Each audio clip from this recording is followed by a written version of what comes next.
It is 1783, and the smoke is clearing in the wake of the Revolutionary War.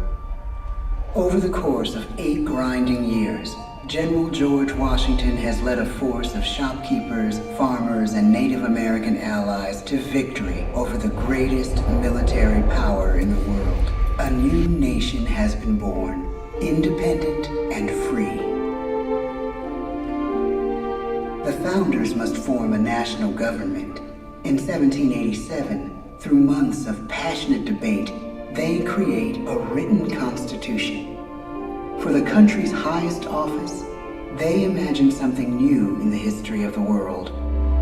The people don't know exactly what a president will be, but there is little doubt who it will be. George Washington's stature and bearing have marked him as a leader. His integrity has made him a great one. Washington knows that many generals who have led successful revolutions make themselves dictators or kings. Instead, he steps down from power and retires to his home, Mount Vernon. The world takes note, and George Washington becomes the symbol of American ideals. Elections are often bitter. Each president stands at that fiery intersection where personal character meets the challenges of the times. Some call the presidency a glorious burden. Jefferson calls it a splendid misery. We, the people, must choose well. We elect 15 presidents before the course of history brings us to the edge of a crisis like no other. A nation born of freedom still permits slavery. As the country pushes west, will new states be slave or free? The question produces bitter conflict. 11 states secede from the Union. The war becomes a defining passage in the American story. The president's own inner strength and depth of character changed the course of history. Lincoln had come up the hard way, on the American frontier, desperately poor, with less than a year of formal schooling. His early years were scarred by tragedy, the death of his mother, his sister, his first love. He struggles with depression, but never loses his determination to rise above it. He once said he's driven by a desire to leave the world a little better place for having lived in it. 77 years ago, our fathers brought forth on this continent a new nation, conceived in liberty and dedicated to the proposition that all men are created equal. Now we are engaged in a great civil war, testing whether that nation or any nation so conceived and so dedicated can long endure. We are met on a great battlefield of that war. We have come to dedicate a portion of that field as a final resting place for those who here gave their lives, that that nation might live. It is altogether fitting and proper that we should do this. But in a larger sense, we cannot dedicate, we cannot consecrate, we cannot hallow this ground. The brave men, living and dead, who struggled here, have consecrated it far above our poor power to add or detract. The world will little note, nor long remember what we say here, but it can never forget what they did here. It is for us, the living, rather, to be dedicated here to the unfinished work, which they who fought here have thus far so nobly advanced.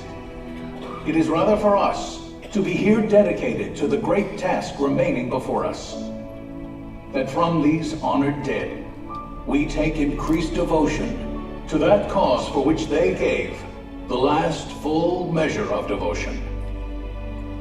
That we here highly resolve that these dead shall not have died in vain, that this nation, under God, shall have a new birth of freedom, and the government of the people, by the people, for the people, shall not perish from the earth, The blood of over 500,000 Americans is spilled in the Civil War. President Lincoln's enduring hope is to give true meaning to the sacrifices of so many, to lead us to that new birth of freedom.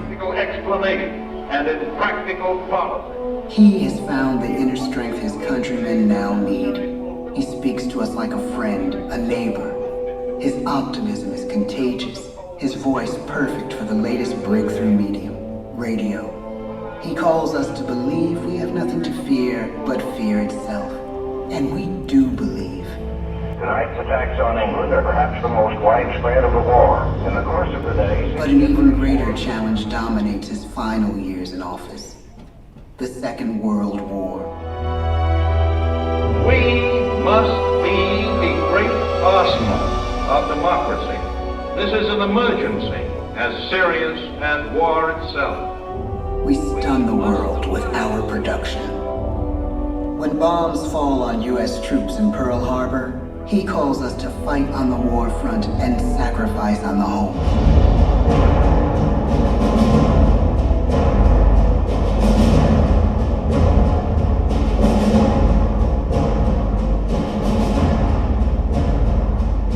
The harder the sacrifice, the more glorious the triumph. So spoke America in the year 1776. So speak Americans today. The world changes. The country changes. And yet, in one sense, what we need most from our presidents has never changed.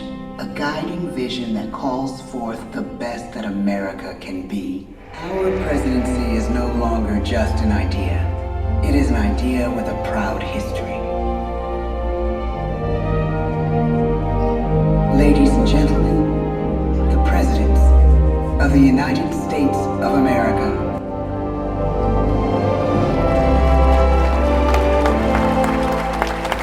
George Washington. John Adams. Thomas Jefferson. James Madison. James Monroe. John Quincy Adams. Andrew Jackson. Martin Van Buren. William Henry Harrison. John Tyler. James K. Polk. Zachary Taylor. Millard Fillmore. Franklin Pierce. James Buchanan.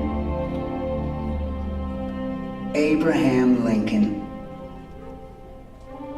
Andrew Johnson. Ulysses S. Grant.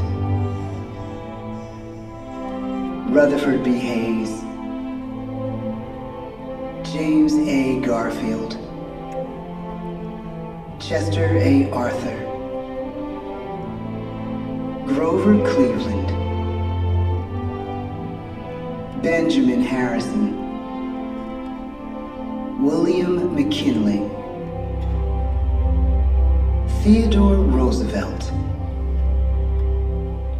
William Howard Taft. Woodrow Wilson. Warren G. Harding. Calvin Coolidge. Herbert Hoover. Franklin D. Roosevelt. Harry S. Truman. Dwight D. Eisenhower. John F. Kennedy. Lyndon B. Johnson. Richard M. Nixon.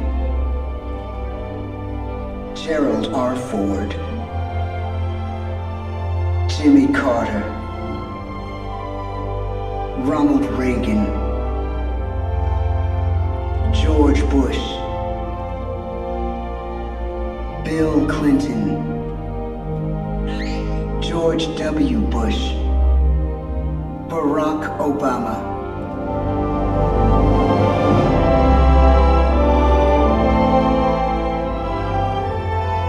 And now we come to the present. Once again, we place our trust in the idea of a president, as we have from the beginning. No event could have filled me with greater anxieties than that notification on the 14th day of April, 1789, that you had selected me to lead our nation.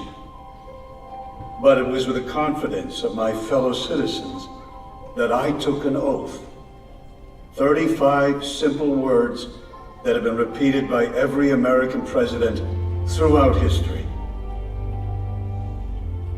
I, Donald John Trump, do solemnly swear that I will faithfully execute the office of President of the United States and will, to the best of my ability, preserve, protect, and defend the Constitution of the United States. So help me God.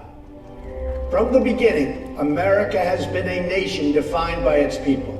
At our founding, it was the American people who rose up to defend our freedoms and win our independence. It is why our founders began our great Constitution with 3 very simple words: we the people. Since that moment, each generation of Americans has taken its place in the defense of our freedom, our flag, and our nation under God.